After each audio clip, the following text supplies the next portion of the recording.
ધોરણ 8 વિજ્ઞાન સ્વ અધ્યયન પોથી પાઠ પહેલો પાક ઉત્પાદન અને વ્યવસ્થાપન. એમાં પહેલું છે વિકલ્પ. એમાં પહેલો,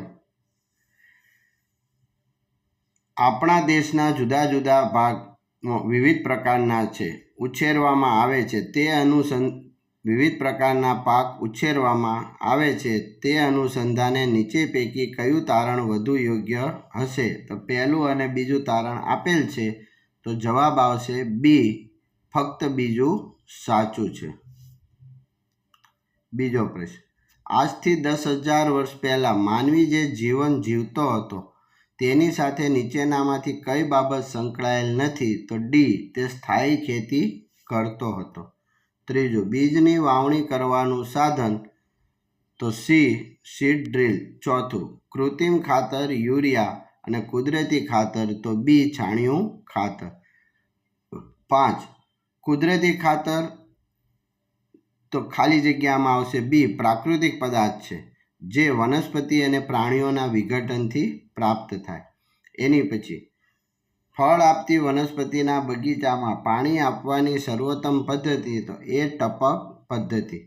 7મું, પાક ઉત્પાદનની મૂળભૂત પદ્ધતિઓ પૈકી કઈ સાચી નથી? તો બી, અનાજ વિતરણ.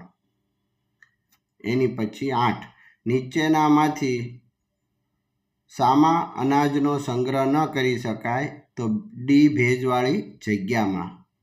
9મો પ્રશ્ન, ટપક પદ્ધતિ માટે નીચેના વિધાનમાં શું ખોટું છે?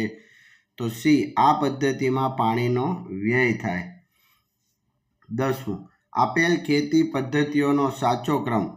તો ડી, જમીનને તૈયાર કરવી, રોપણી કરવી, સિંચાઈ અને લણણી. પ્રશ્ન બીજો, મને ઓળખો. હું ભૂમિમાં નાઇટ્રોજનના સ્થાપનમાં મદદ કરું? તો રાઇઝોબિયમ. હું નીંદણનાશક રસાયણ છું? તો 24D. હું ખેતરને સમથળ કરવા ઉપયોગી સાધન છું? સમાર. ખરા ખોટા? પહેલું, લણણી માટે દાંતરડાનો ઉપયોગ કરવામાં આવે? સાચું. બીજું, કૃત્રિમ ખાતર જમીનની જળધારણ ક્ષમતામાં વધારો કરે? ખોટું. ડાંગર જેવા કેટલાક ધાન્ય છોડના બીજને પહેલા નર્સરીમાં ઉગાડવામાં આવે છે? સાચું. નીંદણમાં પુષ્પ ઉદ્ભવે પછી જ નિંદામણ કરવું જોઈએ? ખોટું. લણણી સમયે હર્ષોલ્લાસ તેમજ ખુશીના તહેવાર તરીકે હોળી ઉજવવામાં આવે છે? સાચું. પ્રશ્ન, એનપીકે ખાતરમાં કયા કયા પોષક દ્રવ્યો હોય? તો એનપીકે જેવા રાસાયણિક ખાતરમાં મુખ્યત્વે એન એટલે નાઇટ્રોજન, પી એટલે ફોસ્ફરસ અને કે એટલે પોટેશિયમ જેવા પોષક દ્રવ્ય હોય છે. બીજો પ્રશ્ન, હળ, ખરપીઓ અને દાંતી ખેત ઓજારનો શું ઉપયોગ થાય? તો હળ.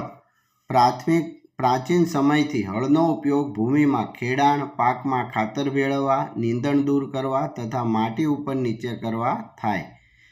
ખરપીઓ તો નીંદણને દૂર કરવા, જમીન પોચી કરવા ઉપયોગ થાય. અને દાંતી તો જમીનની ખેડ કરવા વપરાય. બીજું છે સિંચાઈ એટલે શું? પાકમાં સિંચાઈનું મહત્વ? તો નિયમિતપણે ખેતરમાં પાણી પૂરું પાડવાની ક્રિયાને સિંચાઈ કહે છે. વનસ્પતિની વૃદ્ધિ અને વિકાસ માટે પાણીનું વિશેષ મહત્વ છે, કેમ કે વનસ્પતિમાં લગભગ 90% પાણી હોય. માટે પાણી આવશ્યક છે, કેમ કે બીજનું અંકુરણ કે વિકાસ પાણી વગર થતું નથી. ત્રીજું, જંતુનાશક દવાનો છંટકાવ કરતી વખતે કઈ બાબત ધ્યાનમાં રાખશો? તો જવાબ, જંતુનાશક દવાનો છંટકાવ કરતી વખતે ખેડૂતે પોતાના સ્વાસ્થ્યનું ધ્યાન રાખવું જોઈએ, જેના માટે દવાઓ છાંટતી વખતે મોં તથા નાક પર કપડું ઢાંકી દેવું જોઈએ. કંઈ જ ખાવું ન જોઈએ. દવા શરીરના સીધા સંપર્કમાં ન આવે તેનું ધ્યાન રાખવું જોઈએ. એની પછી 5મો પ્રશ્ન, શિરીષભાઈના ખેતરમાં પાકની સાથે બિનજરૂરી વનસ્પતિ ઉગી નીકળે છે, એને દૂર કરવા શું કરવું જોઈએ? તો શિરીષભાઈના ખેતરમાં બિનજરૂરી ઉગી નીકળેલી વનસ્પતિને નીંદણ કહે છે. નીંદણ દૂર કરવા નીંદણનાશક દવાઓનો છંટકાવ કરી શકાય. ખેડની મદદથી દૂર કરી શકાય. ખુરપીની મદદથી દૂર કરી શકાય. હાથથી કાપી શકાય. અથવા મૂળમાંથી ઉખાડીને દૂર કરી શકાય. એની પછીનો પ્રશ્ન,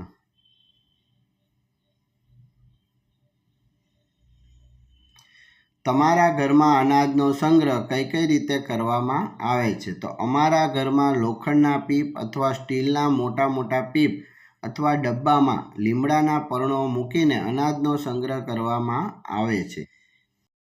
બે છોડ વચ્ચે યોગ્ય અંતર હોવું આવશ્યક છે, સમજાવો. તો બે છોડ વચ્ચે યોગ્ય અંતર રાખવું જરૂરી છે, જેથી દરેક છોડ પોતાની આસપાસની માટીમાંથી યોગ્ય માત્રામાં પાણી તથા ખનિજ ક્ષાર મેળવી પોતાનો વૃદ્ધિ અને વિકાસ પોતાની પૂર્ણ ક્ષમતાથી કરી શકે. તફાવત: રવિ પાક અને ખરીફ પાક. રવિ પાક શિયાળા દરમિયાન ઉગાડવામાં આવતા પાકને રવિ પાક કહે છે. ચોમાસા દરમિયાન ઉગાડવામાં આવતા પાકને ખરીફ પાક કહે છે. રવિ પાકમાં ઘઉં અને ચણા અને ખરીફ પાકમાં મગફળી, સોયાબીન. બીજું છે ફુવારા પદ્ધતિ, ટપક પદ્ધતિ. ફુવારા પદ્ધતિમાં પાણીનો છંટકાવ સીધો જ પાક પર નોઝલ મારફત થાય છે. આ પદ્ધતિ ઘાસવાળી જમીન, કોફીના વાવેતરમાં ખૂબ જ ઉપયોગી છે. ટપક પદ્ધતિ. આ પદ્ધતિમાં છોડની આસપાસ ટીપે ટીપે પાણી પડે છે. આ પદ્ધતિ ફળાવ વનસ્પતિ બગીચાને પાણી આપવાની સર્વોત્તમ પદ્ધતિ છે. માગ્યા મુજબ જવાબ. પહેલું, બીજમાંથી ક્ષતિયુક્ત બીજ અલગ કરવાની પ્રવૃત્તિનું વર્ણન. તો પદ્ધતિ: એક બીકર લઈને તેને પાણીથી અડધું ભરી દો. તેમાં એક મુઠ્ઠી ભરીને ઘઉંના દાણા નાખો અને તેને બરાબર હલાવો. કેટલાક સમય રાહ જુઓ. અવલોકન કરો. અમુક બીજ પાણી પર તરશે, અમુક ડૂબશે. નિર્ણય: ક્ષતિયુક્ત બીજ પાણી પર તરે છે, ગુણવત્તાવાળા બીજ પાણીમાં ડૂબી જાય છે. બીજું છે પાક પર ખાતરની અસર દર્શાવતા પ્રયોગનું વર્ણન. તો હેતુ: કુદરતી અને કૃત્રિમ ખાતરની પાક પર અસર. સાધન સામગ્રીમાં 3 સમાન પ્યાલા કુદરતી અને કૃત્રિમ ખાતર, સમાન પાકના બીજ. આકૃતિ મુજબ. હવે પદ્ધતિ: મગ અથવા ચણાના દાણાને અંકુરિત કરો. તેમાંથી સમાન કદના પ્રાંકુરને પસંદ કરો. હવે 3 પ્યાલા અથવા તેના જેવા પાત્ર લો. તેના પર ABC નિશાન કરો. પ્યાલા એમાં માટી લઈને થોડું છાણિયું ખાતર ભરો. પ્યાલા બીમાં રાસાયણિક ખાતર ભરો. પ્યાલા સી ખાતર વગર રહેવા દો. દરેક પ્યાલામાં સમાન પાણી આપી સુરક્ષિત સ્થાન પર મૂકી દો. અવલોકન: ત્રણેય પ્યાલામાં સમાન વાવેલા બીજનો વિકાસ ભિન્ન ભિન્ન થયો છે. નિર્ણય: પાક પર કુદરતી તથા કૃત્રિમ ખાતરની અસર ભિન્ન જોવા મળે છે. વર્ગીકરણ: ગુણધર્મને આધારે કુદરતી ખાતર, કૃત્રિમ ખાતરમાં વર્ગીકરણ. પહેલું છે આ પ્રકારનું ખાતર એક પ્રાકૃતિક પદાર્થ છે. તો કુદરતી: આ ખાતરથી જમીનને સેન્દ્રિય પદાર્થ પ્રાપ્ત થતા નથી. તો કૃત્રિમ: આ ખાતરથી ફાયદાકારક સૂક્ષ્મજીવોમાં વધારો થાય. કુદરતી: આ પ્રકારના ખાતરથી જળ પ્રદૂષણ થાય. કૃત્રિમ: આ ખાતરથી જમીનના બંધારણમાં સુધારો થાય. કુદરતી: આ ખાતરનું નિર્માણ કારખાનામાં થાય. કૃત્રિમ. પ્રશ્ન 8, વૈજ્ઞાનિક કારણો. પાકની ફેરબદલી કરવી જોઈએ. તો જવાબ: કારણ કે કોઈ એક પાક લીધા પછી જમીનમાં પોષક તત્વોની માત્રામાં ઘટાડો થાય તથા દરેક પાકની પોષક તત્વોની જરૂરિયાત અલગ અલગ હોય. જમીનમાં પોષક દ્રવ્યોની પૂર્તિ માટે પાક ફેરબદલી એક ઉત્તમ પદ્ધતિ છે. બીજું કારણ, ખેતીમાં આધુનિક સિંચાઈ પદ્ધતિ વરદાનરૂપ છે. તો જવાબ: સિંચાઈની આધુનિક પદ્ધતિઓ દ્વારા આપણે પાણીનો કરકસરપૂર્ણ ઉપયોગ કરી શકીએ છીએ. આ પદ્ધતિનો પાણીની અછતવાળા વિસ્તાર તથા અસમતલ ભૂમિવાળા વિસ્તાર માટે વરદાનરૂપ છે. આ પદ્ધતિમાં પાણીનો વ્યય થતો નથી. ત્રીજું કારણ, જમીનનું ખેડાણ કરવું જરૂરી છે. તો જવાબ: જમીનની કેટલાક સેન્ટીમીટર સુધીની ઉપરની સપાટી જ વનસ્પતિની વૃદ્ધિમાં સહાય કરે છે. તેને ઉપર નીચે કરવાથી અને પોચી કરવાથી પોષક તત્વોયુક્ત ભૂમિ ઉપરની તરફ આવી જાય, જેથી વનસ્પતિ આ પોષક તત્વોનો ઉપયોગ કરી પોતાનો સંપૂર્ણ વિકાસ કરી શકે. ચોથું, બીજને ભૂમિમાં યોગ્ય ઊંડાઈએ વાવવા જોઈએ. તો જવાબ: ખેડૂતો બીજને સમાન અંતરે તેમજ યોગ્ય ઊંડાઈએ રોપે છે, તથા તેઓ સુનિશ્ચિત કરે છે કે રોપણી પછી બીજ માટીમાંથી ઢંકાયેલું રહે. આ બાબત બીજને પશુ પક્ષી દ્વારા નુકસાન થવાની ક્રિયાથી બચાવે છે, માટે બીજને યોગ્ય ઊંડાઈએ વાવવા જોઈએ. આપણે કૃત્રિમ ખાતરનો ઉપયોગ ન કરવો જોઈએ. કારણ કૃત્રિમ ખાતરના અત્યંત વધારે ઉપયોગથી જમીનની ફળદ્રુપતામાં ઘટાડો થાય. કૃત્રિમ ખાતરના ઉપયોગથી જળ પ્રદૂષણ વધે, જમીન એસિડિક, સારી અને લાંબા ગાળે બિનઉપજાઉ બને. તેથી કૃત્રિમ ખાતરનો ઉપયોગ ઘટાડવો જોઈએ અથવા ન કરવો જોઈએ. 9મો પ્રશ્ન, આકૃતિમાં નામ નિર્દેશ કરો. તો હળ, શાફ્ટ, ફાલ. એવી જ રીતે બીજું છે એમાં પકડ, હેન્ડલ, બીમ, વળેલી પ્લેટ અને ધરી. જોઈને નીચે આપેલ ખાનામાં સિંચાઈની પદ્ધતિનું નામ લખો. તો પહેલું મોટ છે, બીજું છે ચેન પંપ, ત્રીજું ઢંકલી અને ચોથું રેટ.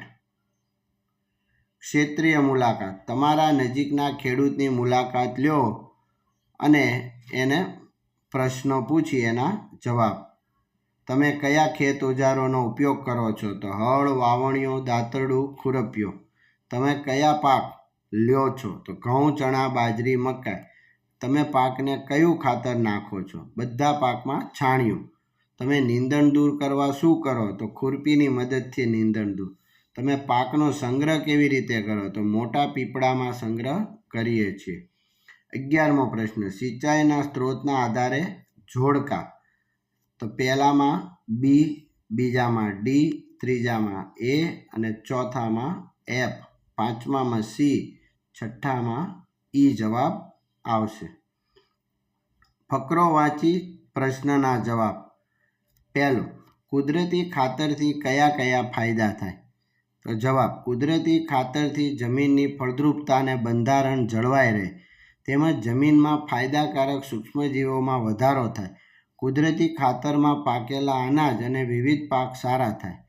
બીજું, નીરુના ઘરના શાકભાજીને અનાજમાં મીઠાશ શા માટે વધારે હતી? તો જવાબ, કેમ કે નીરુના પિતાજી કૃત્રિમ ખાતરને બદલે કુદરતી ખાતરનો ઉપયોગ કરી અનાજ શાકભાજી પકવતા, માટે મીઠાશ વધારે હતી. ત્રીજું, કુદરતી ખાતર કઈ રીતે બનાવી શકાય? તો છાણ અને વનસ્પતિના અવશેષોના વિઘટનથી કુદરતી ખાતર બનાવી શકાય. આભાર મિત્રો.